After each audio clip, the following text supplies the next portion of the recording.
Hello and welcome to the second session of Problem Behavior Theory developed by researchers. In my first session, I gave you the brief about behavior theory that was developed by researchers, and I gave you a conceptual structure of problem behavior theory. Then I have discussed this model, that is structural system model, socializing system model, personality system, and the behavior system. Then I also have discussed about problem behavior theory and the developmental transition into problem behavior. So today I will discuss about empirical support for problem behavior theory. See, investigators in the United States and elsewhere have used the psychosocial concepts and measures derived from the problem behavior theory, and they have been applied to the investigation of a broad variety of behaviors in childhood, adolescence, and young adulthood, including alcohol use, cigarette smoking, early sexual intercourse, drink driving, and other risky driving behaviors, and the use of illicit drugs. In addition, the research has shown that there is significant covariation among problem behaviors. That is a syndrome of problem behavior. You know what is syndrome? See, symptom is only one factor, and syndrome is a multivariate, multi group factors, you can say. Problem behaviors tend not only to be positively interrelated among themselves, but they are negatively related to pro-social behaviors such as church attendance and health enriching behaviors such as healthy eating behaviors. See, whatever problem behavior is not affected in one direction, so this type of behavior, this type of behavior is also responsible for pro-social behaviors. So those who for example, alcoholic person may not go to church for his attendance. Then he may not take his meal on time, or may not follow the dietary guidelines, to for his better health perspective. So one problem behavior is also related to his own personal health, then his social domain, then his uh, socio-cultural domains, religious domains, etc.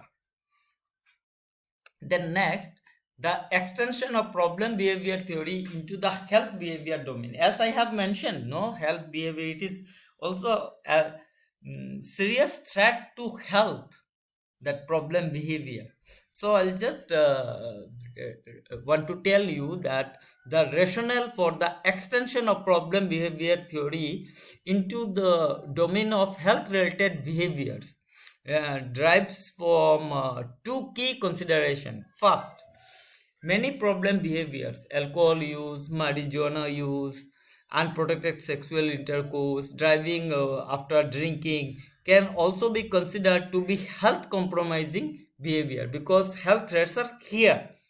Then, second, health compromising and health enhancing behaviors are subjected to normative prescription and prescription, just as problem and conventional behaviors are. Furthermore, problem behavior theory applies as well to behavior that conforms to the norms and expectation of the larger society and of its institutions, such as school and church, etc. In this sense, the theory has relevance not only um, for health compromising behaviors but also for health enhancing behaviors, to enhance the health, isn't it? For example, how you can enhance your health. You can enhance, you may have a good health by practicing regular exercise, then adequate sleep, isn't it? So these are the health enhancing behavior. So they mention about not health compromising behavior, but need to have a health enhancing behavior, um, for a better support, better conventionally support. Then the reformulation of problem behavior theory, employing the language of protective factor and risk factors. And the most recent reformulation and extension of problem behavior theory organizes the main constructs from the theory into protective factors and risk factors. That was mentioned by Jesser in 1991. As described earlier, the variables in problem behavior theory were specified as either control against or instinctions to involvement in problem behavior. Controls are analogous to protective factors, and the instigations are analogs to risk factor. The theoretical role of protective factor is to decrease the likelihood of engaging in problem behavior. That is, a protective factor provides models for positive pro-social behavior, that is, peer models for school achievement, then personal and social controls against behavior, problem behavior, that is, attitudinal intolerance of deviance, predicted uh, predictable parental sanctions, and support to sustain pro-social commitment, that is, parental interest in and support of school activities. The theoretical role of risk factors, by contrast, is to increase the likelihood of engaging in problem behavior. Risk factors provide models for problem behavior, that is, peer models for alcohol use, greater opportunity to engage in it, that is, greater availability of marijuana and other illicit drugs, then personal contextual vulnerability of its occurrence, that is, limited perceived chances for success in life or peer pressure to use drugs. Protective factors play an additional indirect role as well. Theoretically, they moderate or buffer the impact of exposure to risk factors. This reformulation then retain the direct linkages of the constructs to human to behavior outcome, and it adds a new focus on the moderating effect that protection can have on the impact of risk. In addition, the protection or risk conceptual framework encompasses a more exhaustive range of variables by including not only measures of individual differences, that is, attitude, values, beliefs, but also more comprehensive array to measures of the multiple social contexts that are silent in the ecology of daily adolescent life, that is, family, peers, schools, and neighborhood. So to give more details, I want to share you this one model that Richard Jesser has prepared. So here you can see three variables, that is, antecedent background variable, social psychological variables, then social behavior variables. So antecedent background variables covers two factors, that is, demographic social structure and then socialization. So demographic social structure includes father's education, father occupation, father's religious group, mother's education, mother's religious group, Then family structure, family head holdings index, these things comes under demographic social structure. Then socialization structure needs parental ideology, that is maternal traditional beliefs, maternal religiosity, then paternal religiosity, paternal traditional beliefs, maternal tolerance of deviance. That is a socialization, no? That is parental ideology.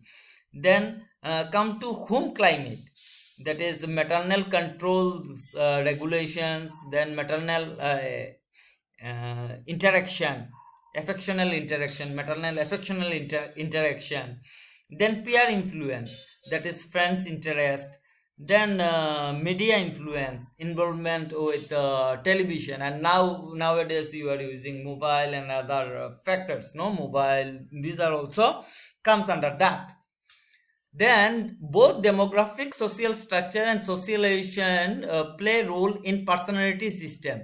Because how will maintain our personality? We need to see our demographic structure, then our socialization pattern, and that personality system includes values, alteration, self-esteem, religiosity, positive and negative functions, discrepancy, etc.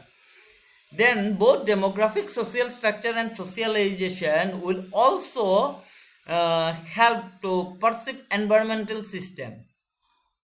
So here parental support, friends control, etc. will have to receive a perceived environment, because these things are we are perceiving, isn't it? So that's why demographic, social structure, and socialization play an active role. So that means ultimately I can say that antecedent background variables helps for social psychological variables. Right. Now, all these factors, that is demographic, social structure, socialization, personality system, perceived environment system, no, will boost to behavior system.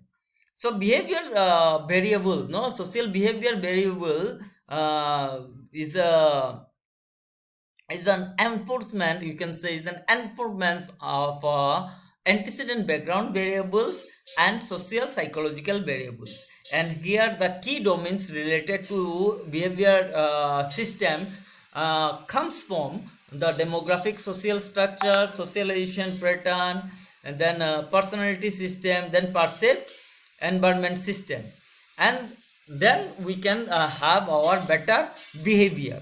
So problem behavior structure, that is marijuana use, that is the effect, no? All these things are related to develop one's behavior. So if a person is related to marijuana use, sexual intercourse, then any anomie, no, anomie, or drinking or problem drinking, so these are also reflected that a person develop from four key concern, no, that is demographic, social structure, socialization pattern of that person, of that child, of that youth, then personality system, then perceived environment system. With that he will develop a new behavior, that is behavior system. So Richard Jason mentioned about this model he prepared, that our risky behavior is a matter of different structures, different factors are responsible. So that responsible factors are demographic, social structure, socialization, personality system, and perceived environment system.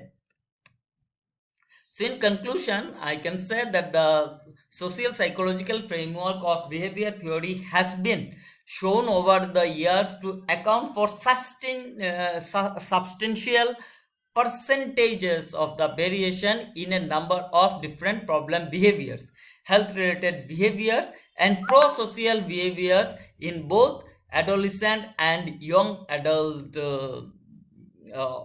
from US and elsewhere. It has in addition demonstrated explanatory useful, etc. So with that